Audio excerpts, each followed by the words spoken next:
안녕하세요. 올해 이제 개성고등학교 영어 관련해서 간단하게 설명드려보도록 하겠습니다. 우선은 오늘 크게 세 가지 정도로 나눠서 좀 말씀을 드릴 건데요. 일단 첫 번째로 개성고 영어 시험이 올해 어땠는지 우선 좀 말씀드리고, 그 다음 두 번째로 올해가 이제 2022학년도 개정된 걸로 진행된 첫 시험이다 보니까 사실 다른 학교들도 변화폭이 큰데 개성고가 좀 유달리 변화폭이 많이 컸어요. 그래서 그거 관련해서 말씀드릴 거고, 그래서 그 달라진 시험에 대해서 어떻게 대비해야 될지 이렇게 세 가지로 진행해 보도록 하겠습니다. 그래서 일단은 시험 범위부터 말씀드리면, 시험 범위는 기존이랑 크게 다르진 않았어요. 시험 범위 자체는 크게 다르진 않았는데, 원래 같았으면 여기 이제 모의고사 지문도 같이 들어가거든요. 근데 그거가 빠졌다 보니까 일단 범위 자체는 약간은 축소됐다고 봐주시면 될 것 같고요. 문제 자체는 뭐 출제되는 형태라든지 배점은 기존이랑 완전히 동일했습니다. 객관식 30문제, 서술형 5문제, 각각의 배점 80점, 20점으로 기존과 형태 자체는 유사했으나 범위가 약간은 축소됐다는 거. 그래서 일반적으로 이제 다른 학교들도 다 그렇게들 생각하는데, 범위가 줄어들면 학생들이 학습해야 될 절대적인 양자체가 좀 줄다 보니까 난이도가 올라갈 거라고 예측하는 경우가 많아요. 그래서 실제로 시험도 약간은 그러했습니다. 자, 일단은 그래서 각 범위별로, 출제 범위별로 제가 간단하게 좀 보기 좋게 정리를 해놨는데, 교과서 같은 경우도 전체 11%, 그 다음 부교재가 88%로 부교재 비율이 압도적으로 높았습니다. 그리고 문제 자체도 부교재에서 어려운 문제들이 실제로 출제가 되었었고요.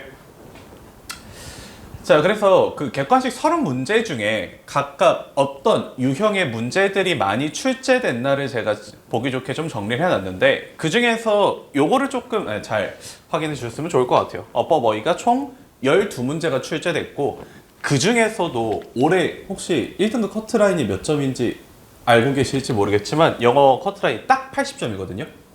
다른 학교는 5등급제로 바뀌었다 그래서 1등급 커트라인이 그렇게 많이 변동이 있거나 그러진 않아요. 근데 개성고는 작년 9등급제 대비로 봤을 때 2등급 커트라인보다도 사실은 더 낮아졌어요.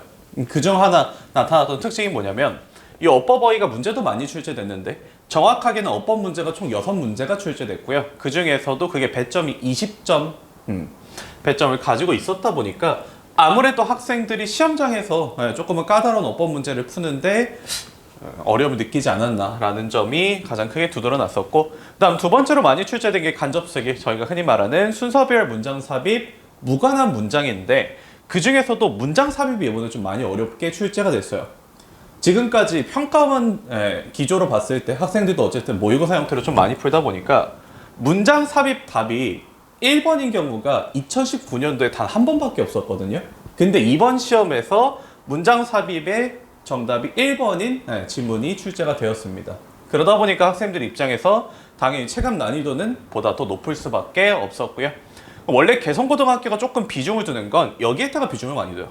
대입하기랑 내용일치. 학생들이 단순히 지문을 외우는 게 아니라, 야, 너네가 배웠던 지문에 대해서 내가 이런 식으로 이해하고 있는지, 내용을 정확하게 세부적으로 학습했는지를 물어보는, 해당하는 유형이 까다로운 편인데, 요번에도 거기서 선지 자체는 좀 까다롭게 출제를 했습니다. 그다음 마지막 빈칸이랑 함축음이 학생들한테 지문을 통한 추론을 요구하는 이런 비율 순서로 나왔다고 봐주시면 될 것 같고요. 서술형은 평이했어요. 원래는 까다로운 편이거든요. 근데 올해 같은 경우는 서술형이 평이하기도 했고, 객관식 채점이 끝나고 났을 때 학교 선생님들이 당황하셨나 봐요.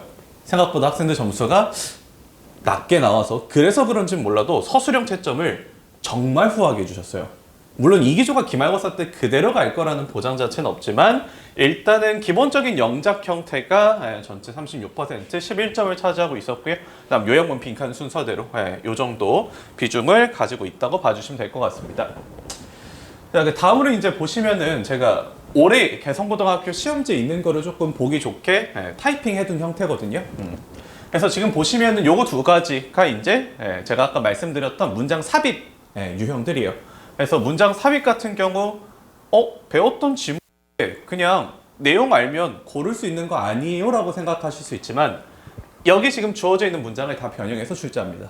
그래서 학생들 입장에서는 내가 내용은 익숙한데 모양이 조금 다르다 보니까 어색하다 보니 내가 원래 알고 있었던 그 내용이 맞는지를 조금은 혼동하게 되는 거. 그래서 기존 문장에서 문장의 형태를 원래는 한 문장이었다면 두 문장으로 나누거나 아니면 어휘에다가 변형을 줌으로써 조금은 낯설게 만들지만 결론적으로 내용이 달라지지는 않아요.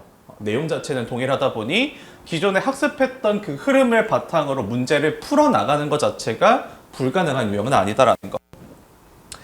그러면서 이게 제가 말씀드렸던 정답이 1번인 순서별 문제거든요.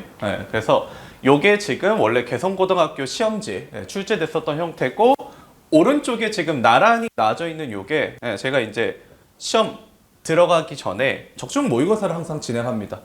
해당 지문 그리고 그 주어진 문장 학생들 시험 보기 전에 실제로 다 연습하고 들어갔었던 거.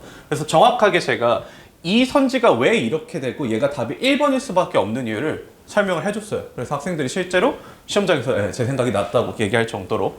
그래서 이런 식으로 적중했던 사례 한 가지 정도 좀 가져와 봤고요. 자, 그 다음에 두 번째로 학생들이 시험장에서 요번에 아마 가장 어렵게 느꼈을 이유 중에 하나인 어법입니다.